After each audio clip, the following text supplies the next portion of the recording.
Nongeye kubasuhuza kandi bahe ikaze bakunzi ba UN Entertainment. Nkuko mubizi tugerageza kubagezaho ibiganiro bikungahaye ku bumenyi, ubuzima, imyitwarire ndetse n'ibindi byihariye bigira umuntu uwo ari we. Uyu munsi tugiye kurebera hamwe ibintu bidasanzwe bishobora kuranga abantu bavutse muri Kamena ukwezi kwa gatandatu. Ese wari uzi ko abantu bavutse mu kwezi kwa gatandatu baba bafite imico idasanzwe ituma barangwa no kuba abanyabwenge ndetse abantu bakagira n'amarangamutima menshi, ariko kandi baba bafite n'ubuhanga bwo gucengera ibintu cyane. RW'UMUKIRISTU Entertainment reba ko kuri subscribe ukanlike share na comment kugira ngo ibiganiro nk'ibi bitazajya bigucika kandi ibiganiro tugenda tumenyeramo ibintu byinshi bigiye bitandukanye mu buzima bwa buri munsi. Musanzwe abantu bavutse muri Kamena bagira imico itandukanye n'iy'abandi bitewe n'itariki bavukiyeho, ariko kandi hari ibintu rusange baba bahuriyeho. Ikintu cya mbere kiranga abantu bavutse mu kwezi kwa gatandatu, baratekereza cyane kandi bakunda kwibaza ku bintu. Baba bafite amatsiko y'ibintu byose bibera hafi yabo ndetse n'isi muri rusange, ndetse ntibemera ibintu byihuse kuko bakunda kumenya impamvu yabyo.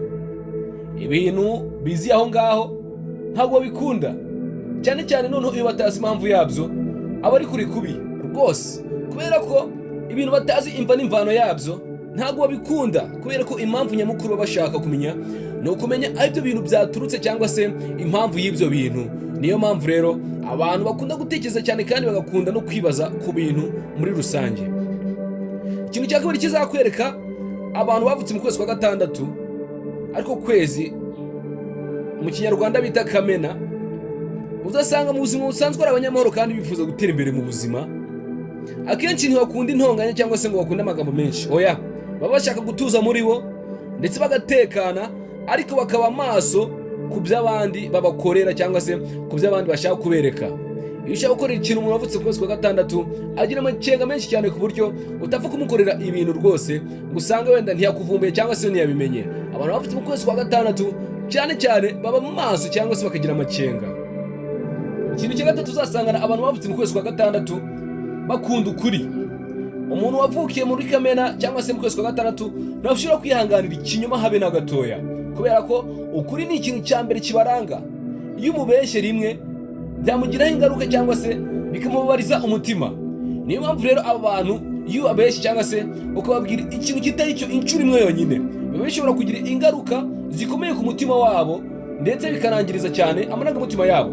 Ikintu cya gatandatu uzasangana abantu bavutse mu kwezi kwa gatandatu cyangwa se ikintu uzasanga kibaranga, baba bafite amarangamutima menshi, aho uzasanga bakunda abantu babiteho cyane, ariko kandi nabo bashobora kugaragaza urukundo rwinshi ndetse n'ubwitange igihe bagukunda. Abantu bavutse mu kwezi kwa gatandatu iyo bagukunda cyangwa se bakwishimiye baba bafite ubushobozi bwo kukwereka ko bagukunda, ndetse bakuriye bwabaga bagakoresha n'imbaraga nyinshi cyane kugira ngo ubashe kuba wabona ko bakwitaho cyangwa se ko bagukunda. Ikintu cya gatandatu uzasangana ikintu cya gatanu uzasangana abantu bavutse mu kwezi kwa gatandatu, uzasanga ari abantu bagira isuku cyane. Bizakugora cyangwa se bikuvune kuko wasanga umuntu wavutse mu kwezi kwa gatandatu ari umuntu uri aho ngaho udafite isuku. Ikintu kindi uzasangana abantu bavutse mu kwezi kwa gatandatu bita ku miryango yabo. Yari umupapa cyangwa se umumama ufite umuryango, igihe cyose abonye umwanya wo gutekereza ibindi bintu biri behind cyangwa se biri inyuma y'uko ari mu kazi cyangwa se ari mu bindi bintu, ikindi kintu ahita atekereza hanyuma y'ibyo ngibyo ni umuryango we. Abantu bakunda kwita ku muryango ku buryo akora uko ashoboye kose kugira ngo nibura umuryango we wishime cyangwa se abo agomba kwitaho bishime, ariko cyane cyane akora umuryango areba. Ikindi kintu cya karindwi rero uzasangana abantu bavutse mu kwezi kwa gatandatu kibaranga, bakunda kubaha cyane. Akenshi usanga ari abantu bubaha ababyeyi, inshuti, ndetse ugasanga bubaha n'umuco nyarwanda cyangwa se n'umuco w'ahantu runaka. Batikunda, badashaka kugaragaza ko ari abantu bari hayi cyane, ari abantu bakunda kubaha ibyo basanze. Aba ari abantu bakunda kubaha ibyo basanze, bakagaragara uko bari aho kugira ngo bishushanye. Mu by'ukuri abantu bavutse mu kwezi kwa gatandatu aba ari abantu bari hagati y'ibimenyetso bibiri by'inyenyeri, Gemini cyangwa se Cancer. Abo muri Gemini rero usanga ari abantu bavutse hagati ya tariki ya 2 na 20, bakaba bafite ibimenyetso nabo bibaranga ubwabo. Ikimenyetso cya mbere uzasanga abantu bavutse ku tariki ya 2 kugeza ku tariki ya 20 uzasanga bafite ibimenyetso by'abantu bavugagura cyane. Icyo ni ikimenyetso cya mbere.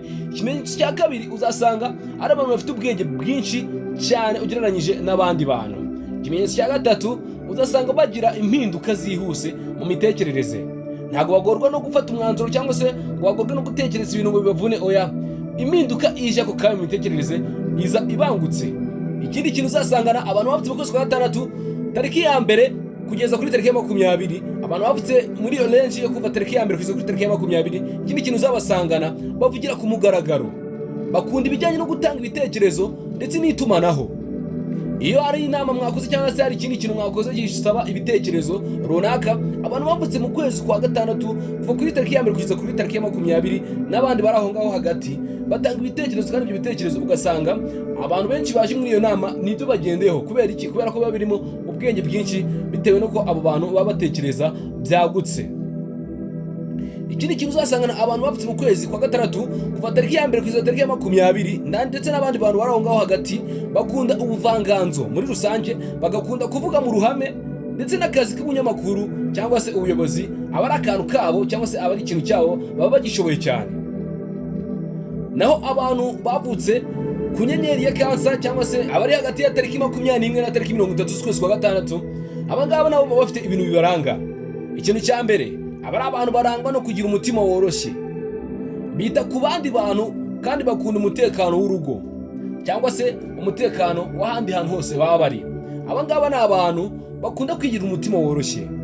Ikindi kandi, ahantu hose hari amahoro niho baba bashaka kwibera. Ugasanga ikintu cy'amahoro ni ikintu kiranga aba bantu bavutse hagati ya tariki 21 na tariki 30 z'ukwezi kwa gatandatu. Ikindi rero, abantu bavutse hagati y'izi tariki ya 21 na tariki 30 z'ukwezi kwa gatandatu, nubwo twabonye ko abantu bavutse mu kwezi kwa gatandatu muri rusange ari abantu bita ku muryango wabo, ariko kandi aba bantu bavutse mu kwezi kwa gatandatu tariki 21 kugeza kuri 30 bo bagira umwihariko wabo, barangwa no gukunda umuryango cyane kurusha abandi baba baravutse mbere ya tariki 21. Ubwo no kuva kuri 20 kugeza kuri tariki ya mbere, abo bantu ntabwo bakunda umuryango yabo cyane nk'aba ngaba bo guhera kuri tariki ya 21 kugeza kuri 30. Ubwo aba bantu bavutse agatangaha nibo bantu bakunda imiryango yabo cyane mu bantu bavutse mu kwezi kwa gatandatu. Ikindi, bo bagira amarangamutima yihariye kandi aba ari beza cyane mu rukundo, kubera ko iyo bakunze umuntu niba abantu babigaragaza cyane, cyangwa se uwo bakunze akabigiriramo ibyishimo byinshi cyane. Ikindi kintu uzasanga kiranga abantu bavutse mu kwezi kwa gatandatu, ariko guhera kuri tariki ya 21 kugeza kuri tariki ya 30, uzasanga ari abantu bakora akazi neza, bakita ku bantu, bakita ku buvuzi, ndetse bakita no kwigisha abandi. Ndetse wibuke ko bakunda no kuyobora imiryango ndetse n'amashyirahamwe, kubera ko ikintu cyo kuyobora aba ari ikintu kiba ari mu maraso, aba ari ikintu cyabo badahatiriza. Kandi nubwo abantu bavutse mu kwezi kwa gatandatu muri rusange baba bafite ibintu byihariye cyane kurusha abandi, haba hari n'ibikorwa bashobora gukora bakabitsindamo cyane, cyangwa se bakabigiramo amahirwe menshi cyane kurusha abandi. Abantu bavutse mu kwezi kwa gatandatu rero bashobora gukoresha impano zabo muri ibi bikurikira. Umuntu wavutse mu kwezi kwa gatandatu yakoze ubushakashatsi, aba agomba kurusha abandi byanga byakunda, kubera ko aba agomba kubikorana ubushishozi nyabwo. Umuntu wavutse mu kwezi kwa gatandatu iyo yinjiye mu kintu cy'ubuhanzi ndetse n'ubuvanganzo, aba ashobora kwandika, akaririmba, ndetse agashushanya cyangwa se agakina filime neza cyane, kubera ko ari impano usangana abantu bavutse mu kwezi kwa gatandatu.